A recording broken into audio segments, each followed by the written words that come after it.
बोलो जयकारा बोल मेरे श्री गुरु महाराज की जय। सभी गुरुमुख प्रेमियों से सप्रेम जय सच्चिदानंद। महापुरुषों की कितनी ही विचित्र लीलाएं गुरुमुख प्रेमियों को देखने का सुनने का अवसर प्राप्त होता ही रहता है। कई प्रकार से श्री गुरु महाराज जी ऐसी ऐसी लीलाएं रचाते हैं, यानी किसी विशेष प्रोग्राम को बना लेते हैं, किसी विशेष जगह पर अचानक से जाने का फैसला कर लेते हैं, जो गुरुमुख इस प्रकार की लीलाएं समझ नहीं पाते। जैसे पंचम पातशाही गुरु महाराज जी ने एक बार ऐसी सुंदर लीला रचाई। पंचम पातशाही गुरु महाराज जी के समय की बात है, कुछ साल पहले एक बार सुबह सवेरे श्री आरती पूजा के बाद जैसे हमेशा ही श्री गुरु महाराज जी श्री कार में सैर करने के लिए निकलते हैं। और एक दिन श्री आरती पूजा के पश्चात श्री पंचम पातशाही गुरु महाराज जी श्री कार में विराजमान थे और अचानक से मौज हुई। जहाँ हमेशा सैर के लिए जाते थे तो वहाँ ना जाकर श्री गुरु महाराज जी ने आज्ञा फरमाई, अपनी मौज दर्शाई और हुक्म किया कि सुखपुर की तरफ चलो। तो प्रेमी महात्मा जी जो कि आगे सीट पर बैठे होते हैं और कार दूसरे आदरणीय महात्मा जी चलाया करते हैं, तो सुखपुर की ओर श्री कार का रुख हो गया। सुखपुर में जाकर कुछ समय बाद जब प्रेमी महात्मा जी ने विनती की कि स्वामी जी चलिए, क्योंकि सभी कुछ तो सेवादार महात्मा जन निश्चित करते हैं। श्री गुरु महाराज जी को समय समय पर सभी कुछ उनकी सेवा में हाजिर करते हैं और सभी प्रोग्राम की याद दिलाते हैं। सो इसी के चलते प्रेमी महात्मा जी ने विनती की, स्वामी जी चलिए। तो श्री गुरु महाराज जी फरमाते हैं कि नहीं, अभी नहीं चलना, अभी शिवपुरी चलो यहाँ से। प्रेमी महात्मा जी ने विनती की, स्वामी जी श्री अनंतपुर में तो सभी संगत इंतजार कर रही है। तो श्री गुरु महाराज जी ने फिर फरमाया कि हमें तो शिवपुरी जाना है। कोई प्रोग्राम नहीं था, कोई इरादा नहीं था। अचानक से ये मौज देखकर सभी हैरान भी थे, लेकिन जो नित्य प्रति श्री गुरु महाराज जी के साथ रहा करते हैं उनको समझते देर भी नहीं लगती, क्योंकि महापुरुषों की मौज का कुछ पता नहीं होता। और ये भी कह सकते हैं, ये भी अगर कहा जाए तो कोई आश्चर्य की बात नहीं है कि खुद श्री गुरु महाराज जी को भी पता नहीं होता कि कब कहाँ जाना है। सब कुछ करने कराने वाले आप सतगुरु पार ब्रह्म परमेश्वर हैं, लेकिन जो लीला रची जाती है इस प्रकार बहुत सारी ऐसी विचित्रता श्री गुरु महाराज जी के गुरुमुख भी पैदा कर देते हैं। कब किस वक़्त किस गुरुमुख का, प्रेमी का इतना वैराग भीतर से उमड़ पड़ता है, दर्शनों की इस प्रकार चाहना हो जाती है और प्रेरणा भी श्री गुरु महाराज जी ही गुरुमुख प्रेमियों के भीतर जगाते हैं और सारी व्यवस्था भी श्री गुरु महाराज जी करते हैं। लेकिन ये सब कुछ गुरुमुख प्रेमी के हाथ में शक्ति, ताकत भी भर देते हैं और उसके हाथ में ये सौंप देते हैं कि अब चाहे जैसा कर।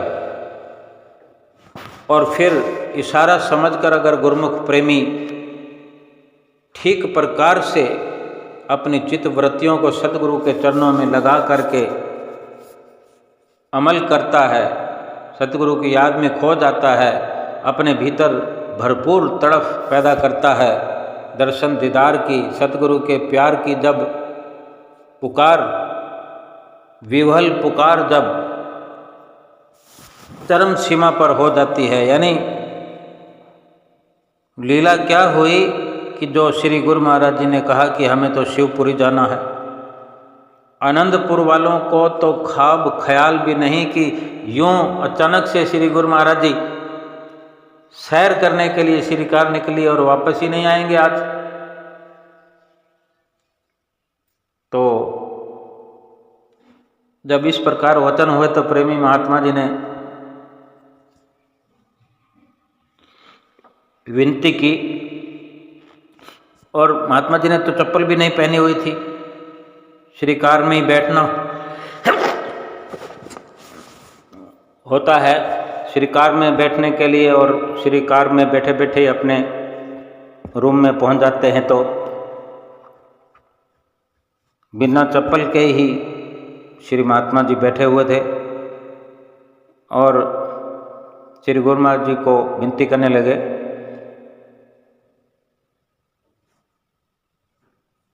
कि श्रीकार बड़ी वाली और कुछ मुख्य महात्मा जन और कुछ जरूरत का सामान जो है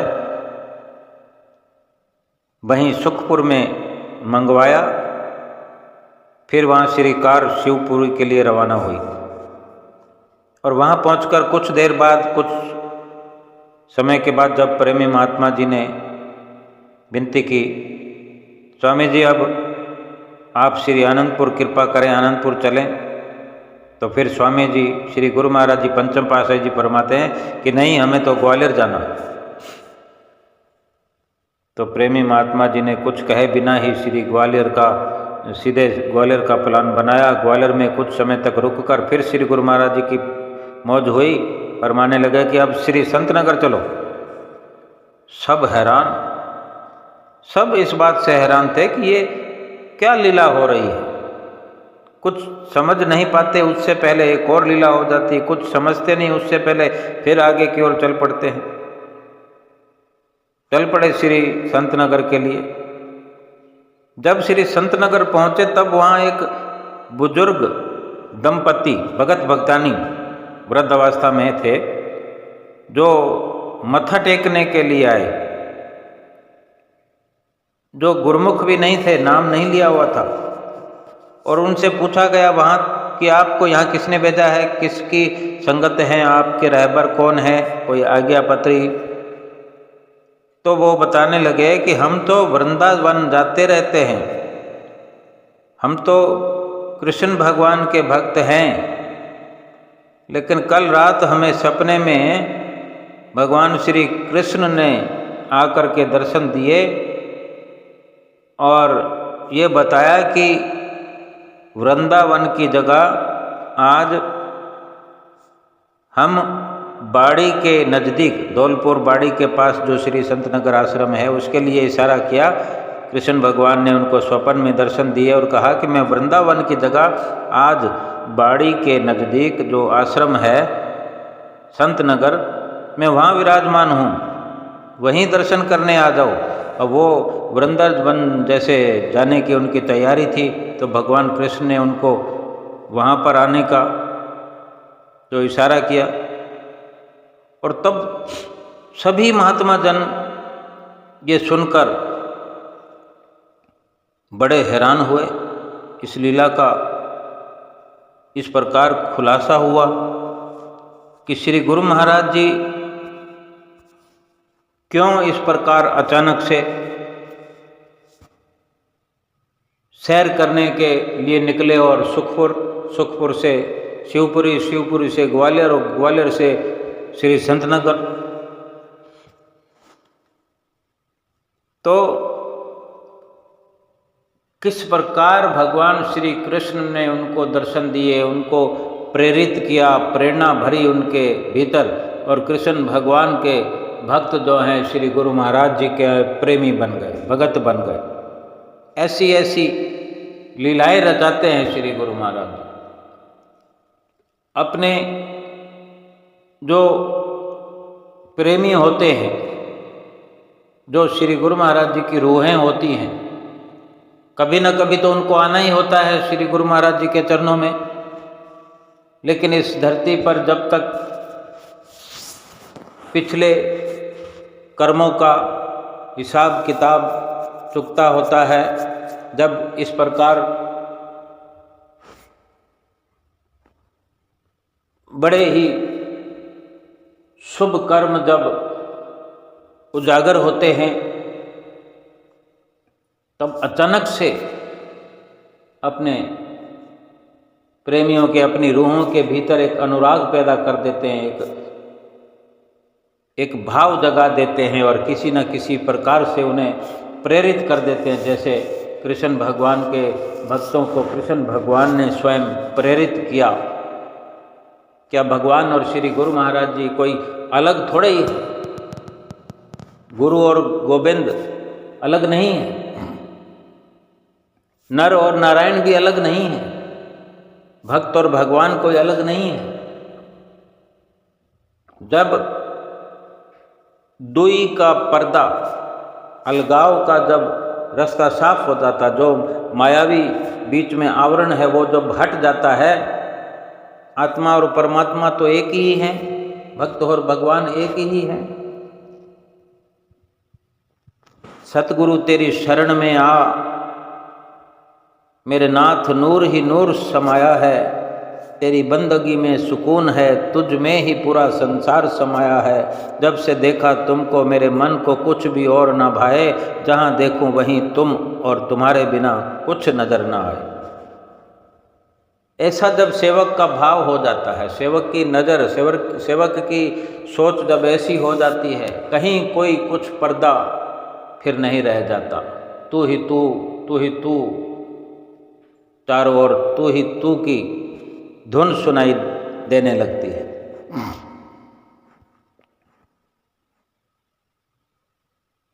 हर झील में कमल नहीं खिला करते, हर सीप में मोती नहीं मिला करते, ये तो खुदा को हम पर तरस आ गया, वरना ऐसे सतगुरु हर किसी को मिला नहीं करते।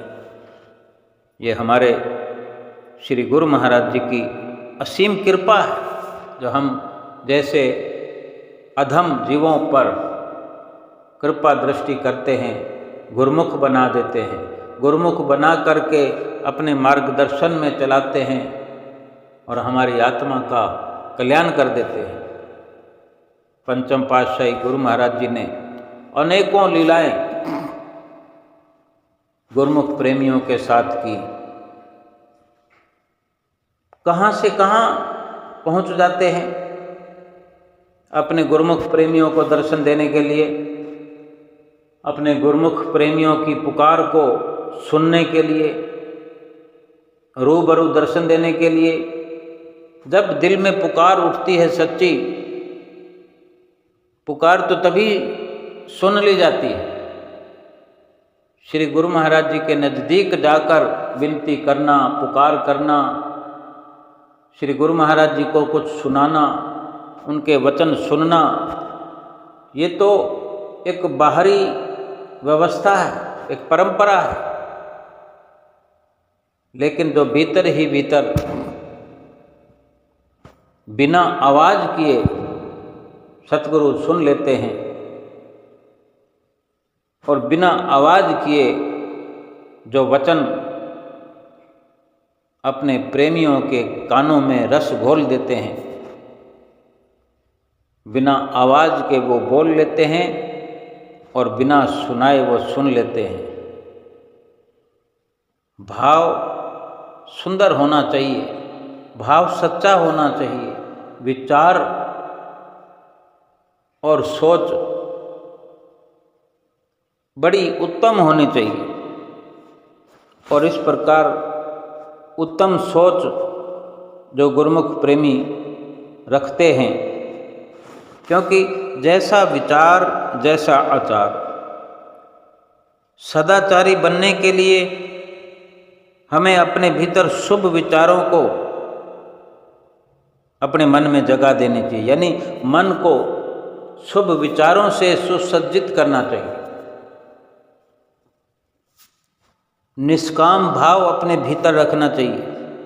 जब हमारे पर एक भी दुख आता है, कोई छोटा मोटा भी अगर इस दुनिया में रहते हुए, संसार की गृहस्थी चलाते हुए, संसार में जीवन यापन करते हुए कोई दुख आ जाता है, कैसे चिल्लाने लगते हैं, धाड़े मारने लगते हैं, विचलित हो जाते हैं, बेचैन हो जाते हैं।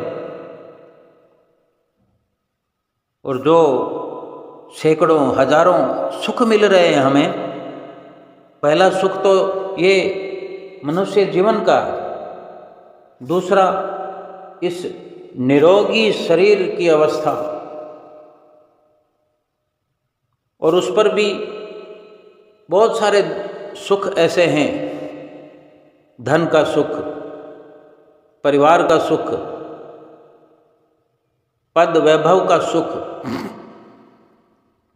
हर किसी को कुछ न कुछ संभव प्राप्त है, लेकिन क्या हमने सोचा है कि हम उन सुखों का शुक्राना तो करते नहीं है, लेकिन एक दुख कहीं से आ जाए तो विचलित हो जाते हैं, मन में ऐसे भाव आने लगते हैं, ऐसा ख्याल आने लगता है, मैं तो सेवा करता हूँ, मैं कुटिया पर जाकर सेवा करता हूँ, मैं धन की सेवा करता हूँ, तन की सेवा करता हूँ, और क्या कुछ सोचने लगते हैं। इससे ऊपर ये भी है कि अगर हम दरबार में कोई नियम से जा रहे हैं वर्षों से, तो हम सोचते मैं तो हर साल जाता हूँ। कोई भाई साल में 2 बार जाता है तो उसका मान हो आता है, विचार आने लगते हैं, इतना सब करता हूँ फिर भी मैं दुखी हो गया, मेरे घर में दुख आ गया। लेकिन सुखों का अगर शुक्राना मानना हम शुरू कर देंगे, सुखों का अगर शुक्र मनाना सीख जाएंगे, तो दुखों का मुंह नहीं देखना पड़ेगा, दुख हमें स्पर्श भी नहीं करेंगे। हद से ज़्यादा शुक्राना अगर हम करेंगे तो हम शुक्रानों में ही खोकर रह जाएंगे। भगवान की मौज, भगवान के वचन, यानी जो सतगुरु के मुखारविंद से हमें सुनने को मिलते हैं, वही भगवान के वचन है, वही भगवान की मौज है, सतगुरु के रूप में ही हम प्राप्त करते हैं। अगर सतगुरु की मौज रूपी हथियार से अपनी मौज, अपनी इच्छा, अपनी कामना, अपनी तृष्णा, जिसने हमें कहीं का नहीं रखा हुआ है, सतगुरु की इच्छा से अपनी इच्छाओं की डोरी को हम काट देंगे, सतगुरु की मौज से अपनी मौज को मिला लेंगे, जो हमारी आज़ादी बनाने वाली है वो सतगुरु की मौज है। हम सोचते हैं कि सतगुरु की मौज अगर मानने लगे, सतगुरु की आज्ञा मानने लगे तो बंधन हो जाएगा, लेकिन एक बंधन से अगर लाखों करोड़ों बंधन टूटते हैं, कटते हैं, तो ये बंधन सतगुरु का अच्छा है।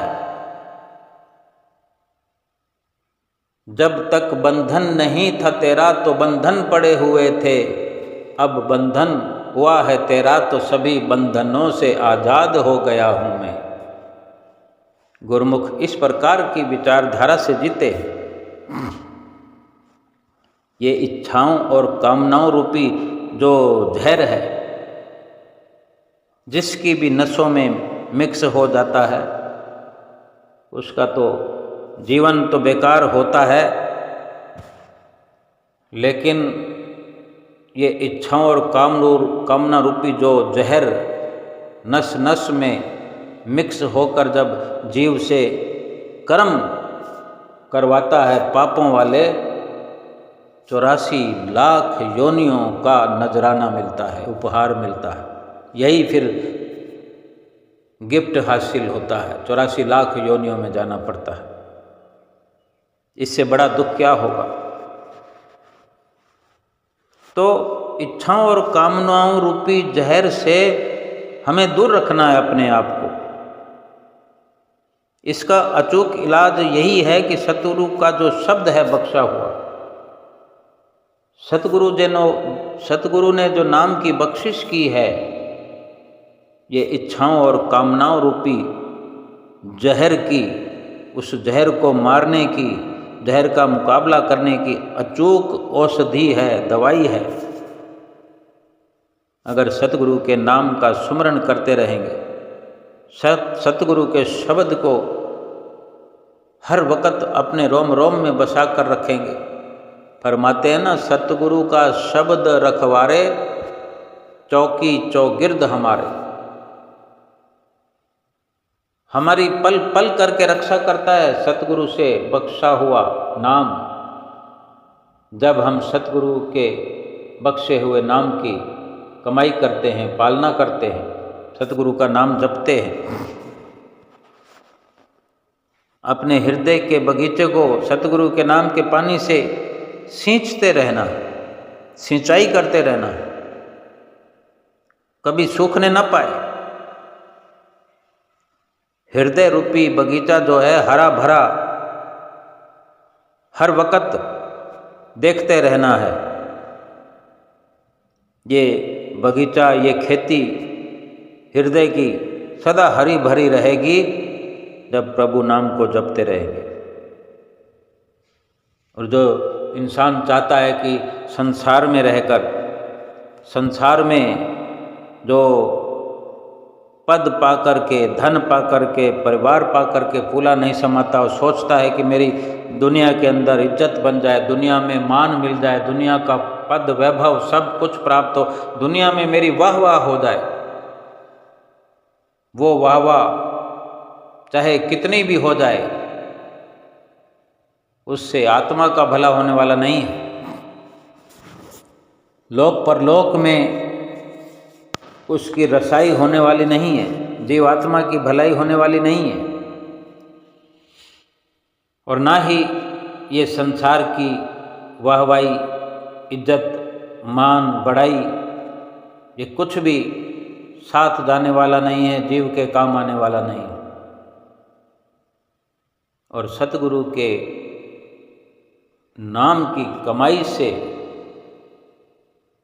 लोक और परलोक तक जो वाहवाही हो जाएगी, प्रभु के धाम में मुख उज्जवल हो जाएगा, आंखें उठा करके सतगुरु के धाम में पहुंचने का जो अवसर प्राप्त होगा, जीवात्मा जो सुरखरू हो जाएगी, यहाँ इस जीवन में भी भरपूर सुकून भीतर और बाहर, और फिर परलोक भी सुहेला। जितने भी गुरुमुखों का, प्रेमियों का इतिहास, भक्तों के जो नाम शास्त्रों में, ग्रंथों में वर्णित हैं, वो किसी पद के मालिक नहीं थे कि कोई राजा था इसलिए उसका नाम लिख दिया, या कोई बड़े पद पर था उसका नाम लिख दिया, या कोई बहुत सारे धन धान्य से भरपूर था इसलिए नाम लिख दिया। केवल और केवल नाम को जपने वाले, नाम की कमाई करने वाले, भगवान की, सतगुरु की प्रसन्नता प्राप्त करने वाले, बल्कि यहाँ तक कि जो भगवान के अवतार भी हुए हैं, भगवान श्री रामचंद्र जी महाराज, भगवान श्री कृष्णचंद्र जी महाराज और जितने भी रूप हुए हैं, सतगुरु से नाम की बख्शिश को पाकर नाम को जपा है, फिर उन्होंने अपने रूप को प्रकट किया है। भगवान भी भगवान कहलाने के लिए सतगुरु की शरण में गए हैं और तभी मर्यादा पुरुषोत्तम कहलाए हैं। और हम क्या सतगुरु की चरण शरण ग्रहण किए बिना, नाम की कमाई किए बिना, केवल इस झूठे संसार में, क्षणभंगुर संसार में, संसार की सारी रचना जो है नष्ट होने वाली है। हम संसार में आए, संसार से चले जाएंगे। संसार का जो भी हमने उपभोग किया, लेकिन साथ में तो कुछ ले जा नहीं सकते ना, या कोई साथ ले जा सकते हैं हम? हमारे दादा परदादा, हमारे माता पिता या हमारे अड़ोस में पड़ोस में दुनिया में कोई ना कोई जा रहा है। हमने बहुतों को देखा है जाते हुए, 20, 30, 50, 100 मामूली बात है, बड़े आसानी से देखा है, एक एक करके, कभी कभार करके। यूं तो हजारों लोग किसी न किसी त्रासदी में एक साथ चले जाते हैं दुनिया में। कहीं से कोई समाचार हमें मिला हो कि कोई जाते वक्त एक सुई भी ले गया, एक पाई भी ले गया? जिनके पास अशर्फियों के ढेर थे, क्या एक अशर्फी भी कोई ले गया? जिसकी गुदड़ी में चंद सिक्के थे, आने दो आने धेले या पाई जैसे, आधा पाई जैसे सिक्के थे, छोटे से छोटा पैसा भी साथ में नहीं ले गए। तो हमने समझा क्या? ये सब दृश्य हमारी आंखें देखती रही जीवन भर, तो क्या समझ पाए हम? और फिर अगर हम ये सब देख कर भी हम वही करते रहें जो वो करते रहे, जीवन भर संसार को प्राप्त करते रहे, संसार को साथ में ले जाने की होड़ में लगे रहे कि हम संसार को साथ में ले जाएंगे। कोई ये नहीं सोचता कि मैं 100 रुपये साथ ले जाऊंगा, 1000 ले जाऊंगा या 1 लाख ही ले जाऊंगा। ऐसी तृष्णा होती है कि, और ऐसी कार्रवाई में लगे हुए हैं, ऐसे गलतान हैं, ऐसी मेहनत कर रहे हैं, ऐसा पुरुषार्थ कर रहे हैं जैसे कि सब का सब उठा कर ले जाएंगे यहाँ से।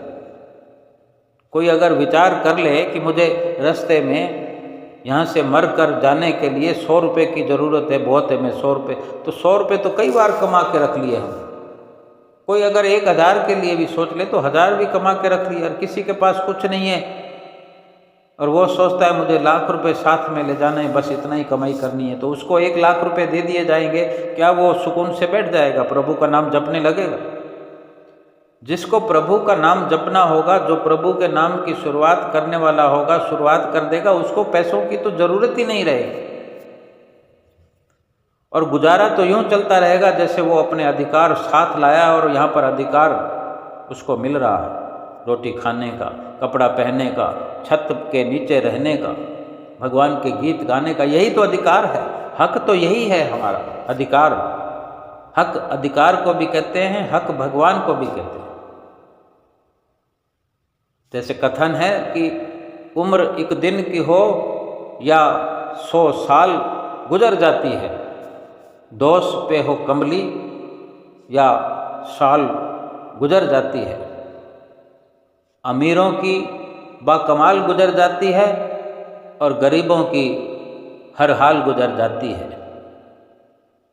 मगर हक तो यह है कि हक में लगा रहे ध्यान, वरना अफसोस है कि पामाल गुजर जाती है। पामाल यानी बेकार, पामाल गुजर जाती यानी बेकार ही हो जाती है जिंदगी। एक दिन की उम्र हो तो भी गुजरनी है, 100 साल की। अब हमें पता तो नहीं हमारी उम्र कितनी है, लेकिन गुजर तो रही है और गुजर ही जाएगी। हमारे कंधे पर कोई बढ़िया पश्मीना शॉल रखा हो या फटी पुरानी कोई कंबल रखी हो, जैसे तैसे करके जिंदगी या जिंदगी का सफ़र या सर्दियों की रात हो, गुजर ही जाएगी। रात तो गुजर गई, दिन गुजर गया, ऐसे ही जिंदगी गुजर जाएगी। अगर हम अमीर हुए तो क्या, गरीब हुए तो क्या, अमीर होंगे तो मखमली गद्दों में सोकर गुजार देंगे, गरीब होंगे तो किसी चिथड़ी कथड़ी पर सोकर गुजार देंगे, चद्दर बिछाकर सो जाएंगे, आधे बैठकर आधे सोकर गुजार लेंगे रात। और इसी प्रकार जिंदगी भी जैसे तैसे गुजर जाएगी, एक टाइम खाया दूसरे टाइम ना खाया। लेकिन हक क्या है हमारा, अधिकार क्या है, मनुष्य जीवन में क्या अधिकार लाए हैं? कुछ अधिकार हमें देकर प्रभु ने भेजा है, जो हमें मनुष्य जीवन मिला, श्वास मिले, ये हक है। इस हक को हक में लगाना, जैसे हक की कमाई कहते हैं ना, हक और हलाल की कमाओ, हक और हलाल की खाओ, ये हमारे अधिकार में है। श्वास हमारे हक के हैं, भगवान ने हमें इसका मालिक बना के भेजा है, शरीर का मालिक बना के भेजा। हम शरीर के नौकर बन रहे हैं। शरीर हमारे हक में है, श्वास हमारे हक में है, चाहे जब तक भी उम्र है। लेकिन फिर हम क्या कर रहे हैं, अपने हक को कहाँ लुटा रहे हैं? हक तो यह है कि हक में लगा रहे ध्यान, वरना अफसोस की पामाल गुजर जाती है। हमारा अधिकार तो यह है कि अधिकार में लगा रहे ध्यान। हमारा अधिकार बड़ा यह है कि भगवान की प्राप्ति करना, आत्मा का कल्याण करना, आत्मा को परमात्मा में मिलाना। हक तो यह है कि हक में लगा रहा ध्यान। हमारा अधिकार हम लेकर आए हैं, जो प्रभु परमेश्वर से दया हुई है, वो यही अधिकार है कि हम 24 घंटे भगवान को और भगवान के नाम को भूले नहीं। रोटी खाएं, कपड़े पहने, जैसे मर्जी रहे, जो कुदरत ने व्यवस्था कर दी है, जो हमारी तकदीर ने व्यवस्था कर दी है, बड़े आराम से उसको गुजर बसर में लाएं। जो भी हमारे पास जो मिल गया है उसी को मुकद्दर समझ लिया, उसी को मुकद्दर समझ के उसका उपयोग करें। उपयोग तभी हो सकता है जब भगवान को 24 घंटे याद रखते हुए उपयोग किया जाएगा, वरना उपभोग कहलाएगा। सब व्यवस्था गड़बड़ हो जाएगी। जब भी भगवान को हम भूलते हैं, दुखों के पहाड़ टूटते हैं, दुखों के शिकंजे में ऐसे फंस जाते हैं। और जब याद आ जाती है भगवान की, हम भूलों को सतगुरु देव भगवान हमें बख्श करके कोई ना कोई जरिया बना देते हैं, हमें सुखों की ओर खींच कर ले जाते हैं, अपनी चरण शरण बख्शते हैं। भूल जाने पर फिर से हमें माफ़ कर देते हैं। क्यों हम बार बार भूलने की गलती करें? क्यों ना हम सतगुरु के चरणों में ऐसी अटल प्रीत जोड़ करके रखें कि उठते बैठते खाते पीते उसका नाम दिल में भरपूर समाया हो, रोम रोम में उसी नाम का नशा छाया हो। संसार भर के नशे करते फिरते हैं, सुबह करते हैं शाम को उतर जाता है, शाम को करते हैं सुबह उतर जाता है। क्यों ना भगवान नाम के नशे को अपना लेते? भगवान के नाम का नशा क्यों नहीं अपने भीतर भरपूर कर लेते, भर लेते हैं? जो फिर एक बार चढ़ गया तो फिर दोबारा कोई नशा करने की जरूरत नहीं, और नशा फिर उतरेगा नहीं। नाम खुमारी नान का चढ़ी रहे दिन रात, अफीम भंग पोस्त शराब उतर जाए प्रभात, नाम खुमारी नान का चढ़ी रहे दिन रात। कोई अफीम का नशा करता है, कोई गांजे का नशा करता है, कोई भांग पीता है, कोई शराब पीता है, लेकिन रोज नशा करना पड़ता है, रोज का रोज नशा करना पड़ता है मदहोश होने के लिए। वो मदहोशी किस काम की? जो अपनी शुद्ध बुद्ध खो करके भगवान के नाम को भुला करके इन नशों पत्तों का गुलाम होकर रह जाए। नशा वो भगवान के नाम का जो नाम खुमारी नाम का, वो खुमारी 24 घंटे चढ़ी रहे। और लोग कहते हैं भगत जी आ गए, भगत जी आ गए, प्रेमी जी आ गए, ये तो संत जी हैं। क्योंकि भगवान के नाम का नशा जो है वो झलक जो सबको दिखाई देने लगती है। सच्चाई का व्यवहार हो, सतगुरु से प्यार हो, अपने हृदय में नाम की खुमार हो, तो फिर सतगुरु कहते हैं अब तेरा बेड़ा पार हो।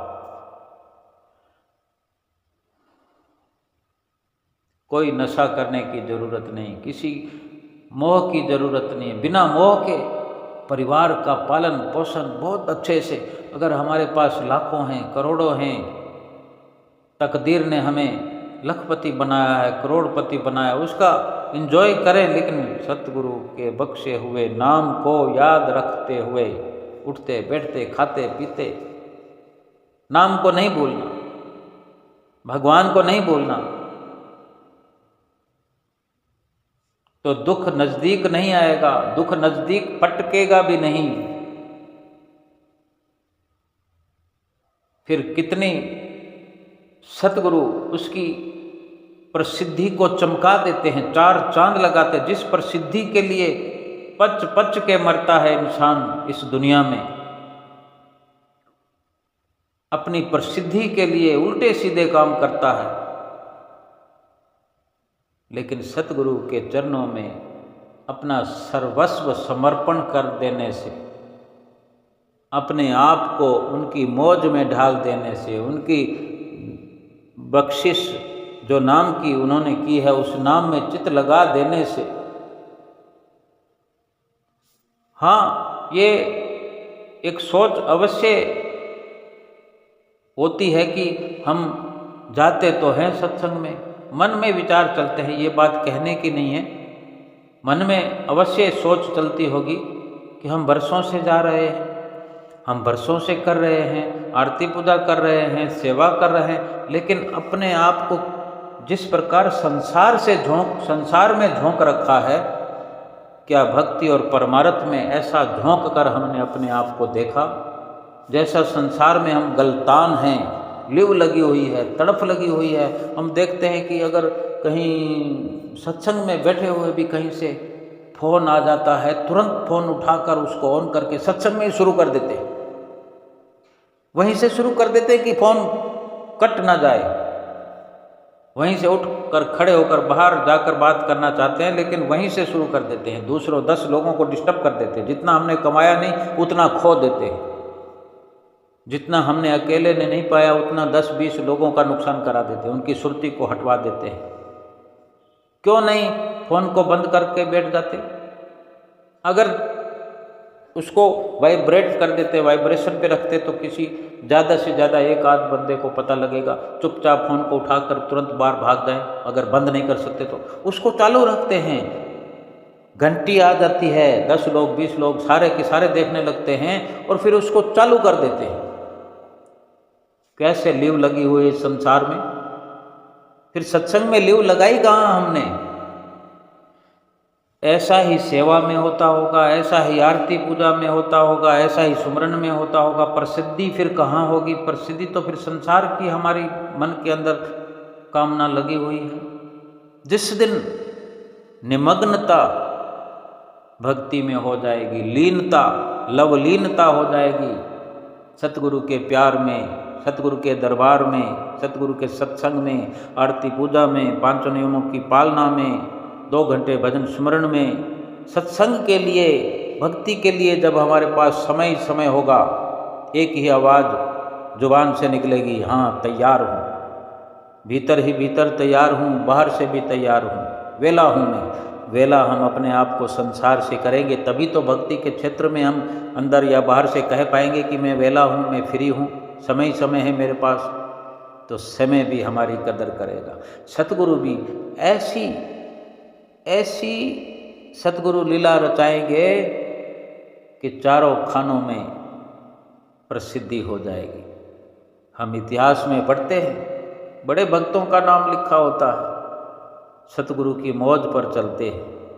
हम भी अपने जीवन को सतगुरु की मौज में चलाएं, सतगुरु की लीलाओं का रस आस्वादन करें, सतगुरु के वचनों को सुनकर भीतर ही भीतर तहे दिल में हृदय में बसाएं, उनका पालन करें और ये लोक भी खुशियों से बीते, ये लोक भी सुखपूर्वक बिताएं और परलोक भी यहाँ से सुहेला कर जाएं। बोलो जयकारा, बोल मेरे श्री गुरु महाराज की जय।